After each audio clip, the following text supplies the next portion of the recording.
Hello, welcome back to my studio.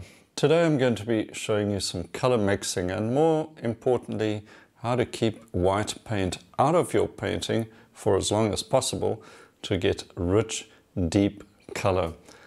Let's have a closer look.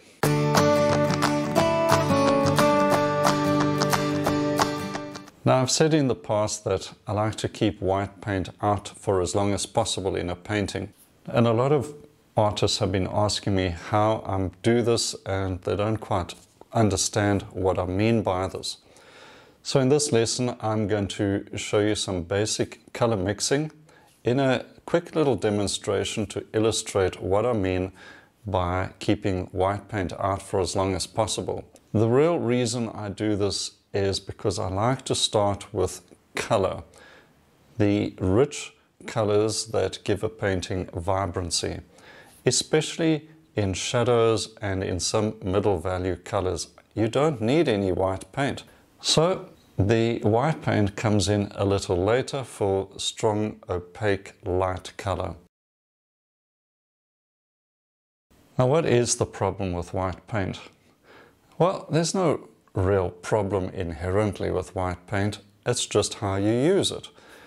White paint is, by its very nature, a cold and opaque color. Titanium white makes a dramatic difference to your colors. So if you're going for a rich, deep, transparent color, particularly in your shadows, and you put too much white paint, or sometimes any white paint, and it completely throws out those values and color temperature. So you've got to know how to use white and when to bring it in. Another question is, what is transparent color? Now, I'll show you in the demonstration as I go along, but all that really means is that the color has a sense of depth to it. It also means that if it is applied very thin, you can see colors coming through, or colors beneath will influence the look of that paint that you are applying. Sometimes it's the canvas that shows through, or a color below it. But very often the real benefit is when you're painting darks or shadows, and they provide almost a luminous depth, and you can kind of see colors in there, just like in real life shadows. So you can really push that and experiment with it and get beautiful effects. Now let's go through this little demo, and I'll explain along the way my basic process and see if you can try this out for yourself. Okay, to illustrate the idea of keeping your shadows transparent and colorful and keeping the thick opaque paint in the lights, I'm going to just do a little sketch of some trees.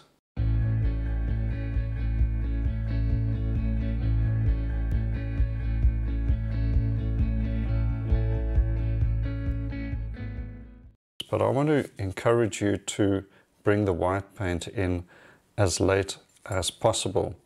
In fact, you could even start this entire painting with just a color wash.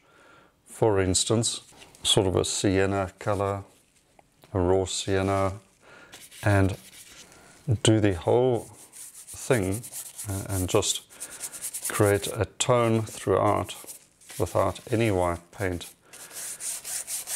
Alright, so you can start that with your just a bit of white spirits. You can use burnt sienna, raw sienna, something like that. And now you can see already what I mean by transparency. The white canvas is showing through very simply. But you're getting a warm wash already. Now I could even start that in the tree itself.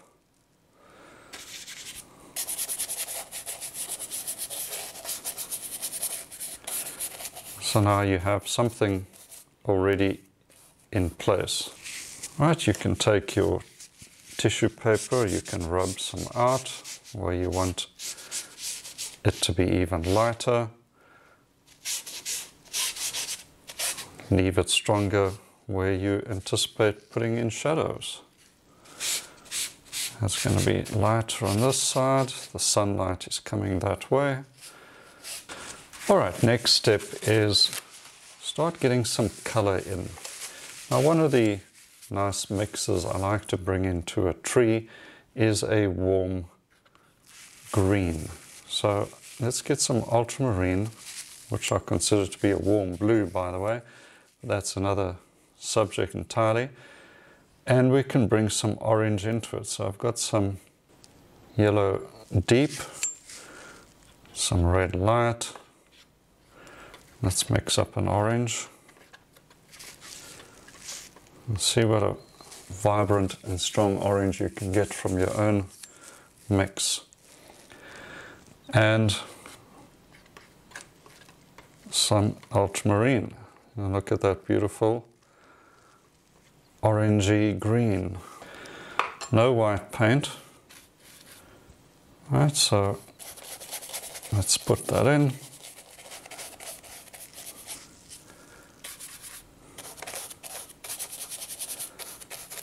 Okay, a beautiful transparent green. Okay, let's get some light onto this side of the tree. A bit more yellow. Should I bring white into it? There's still no need for it. All right, so I've got a light middle value.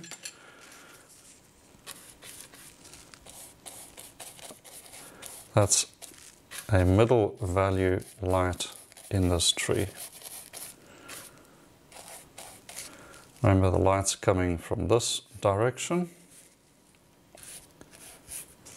So this is going to be the light side of the tree. This is the dark shadow side. Still no white paint, but nice and vibrant. Soften these edges up. All right, we're getting an interesting tree. What about more shadow? All right, so now we're getting to the shadow side of the tree. More ultramarine, a little bit of yellow.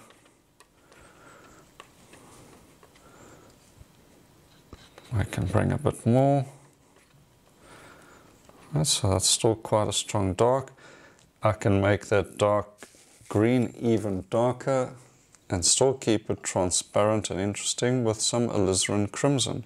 Just a little. Let's bring a bit of that in. All right, so we got a darker green in there. So you see where more or less the shadows are. Of course, observing your actual subject is the best thing. Let's get these nice strong darks in down here. All right, now let's introduce some burnt sienna, because we know burnt sienna and ultramarine can make a beautiful dark as well. Basically a colorful black.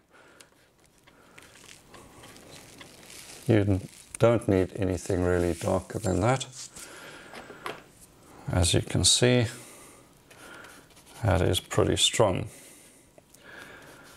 Okay, so you can suggest lots of information just with that dark value, burnt sienna and ultramarine.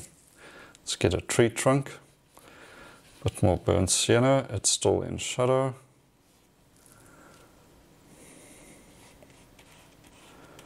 I've got an interesting tree trunk, more ultramarine, shadow. Okay, I'm not using burnt umber. I don't like burnt umber because it's another tertiary tube color and it is not going to harmonize with all the other colors on your palette, and the danger of turning it into mud is certainly quite real. A bit of cerulean, a little bit of alizarin, and we get a cool shadow color. Also still dark.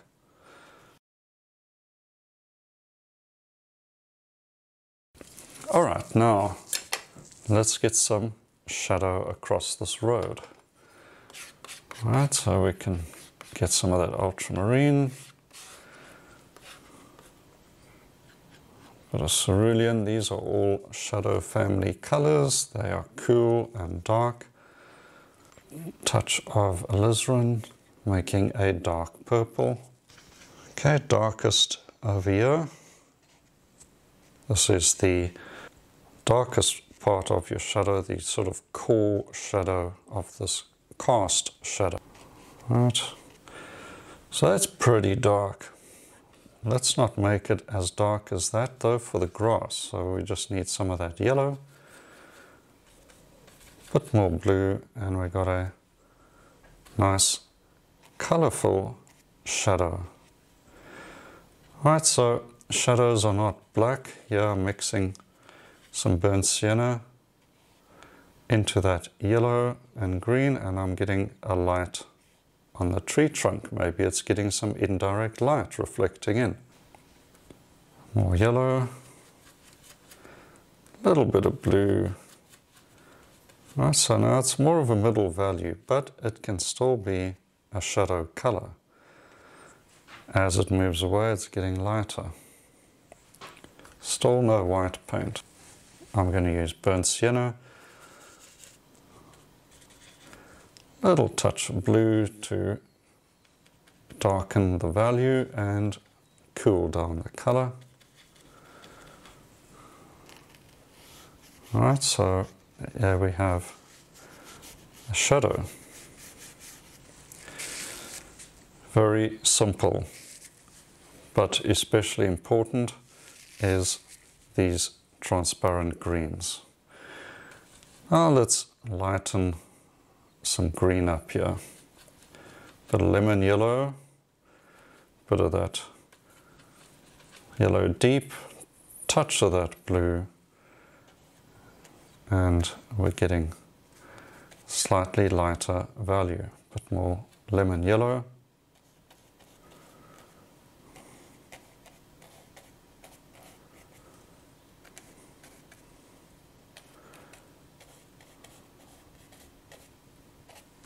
More lemon yellow, a little touch of cerulean, get a beautiful strong green. Let's bring some of that in here.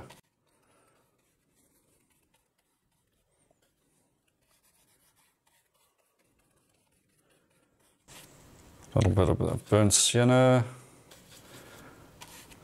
to warm it up even more. And now we're showing some earthy greens coming through. Still no white. Right, let's get a few cool greens here. The shadow is a bit spread out, as you would expect.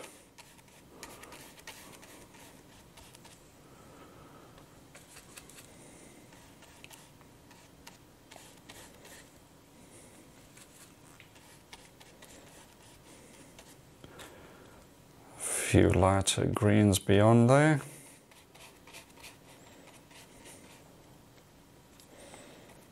Just using pure color here, lemon yellow and a little bit of those blues.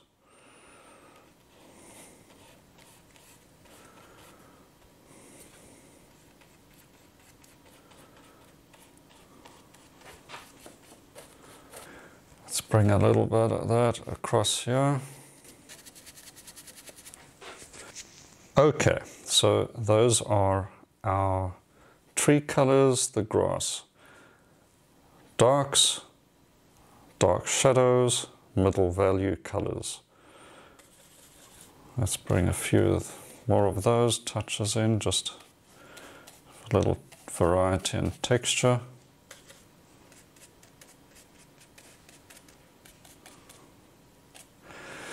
Okay, now we get into the lights, and then we'll see how things change.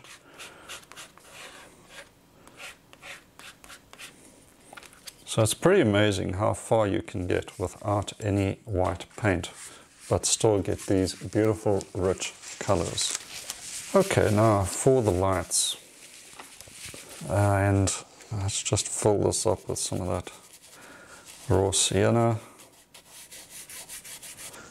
Alright, I like the lights to be really strong and punchy, so we now bring in some of this white. Very cold, it's light, but of course if I put it there, it's like snow, it's ice cold, right? So we're going to get rid of that. Let's bring in the burnt sienna, put in the white. Right, look how that changes, becomes so light. To me, this is still too cold, right? If I put that in there, it's cold, not really fitting in with the scene. So I'm going to bring some yellow, maybe that yellow deep, just warm that up. A bit more white, a little bit of that burnt sienna. That is a bit better. Now this is opaque because of all the titanium white in it. Let's put that down. Alright, if we still want to warm things up as we get to the foreground, a little more yellow and white. A bit of burnt sienna. A beautiful warm color for the foreground.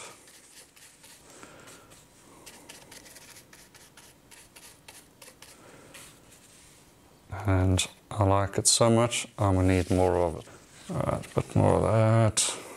Some white, burnt sienna.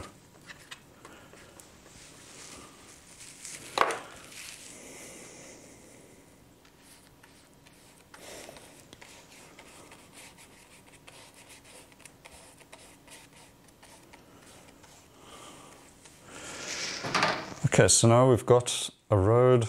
I like to, especially on a dirt road, I like to just chop in a bit into the grass, keep things natural, organic. Some of the bit more burnt sienna, suggesting the earthy tones.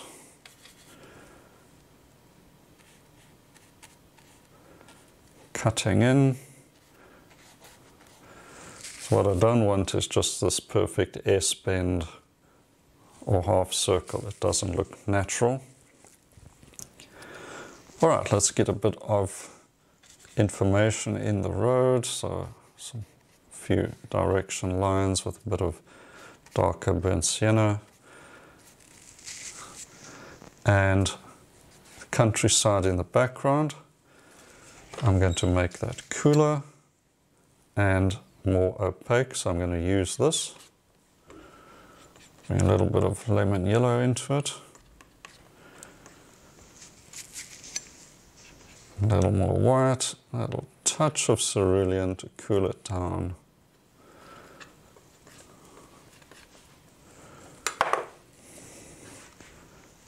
And that can be landscape in the distance. My white there.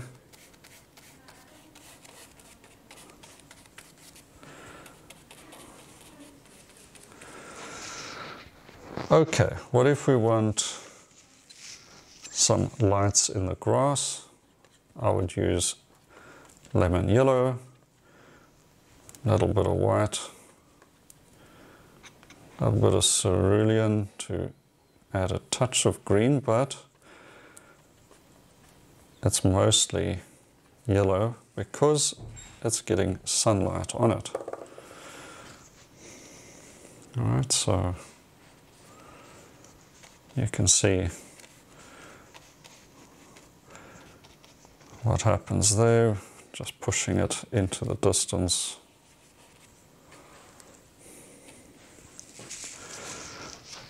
It's not as rich as this, and I like those rich greens in the foreground.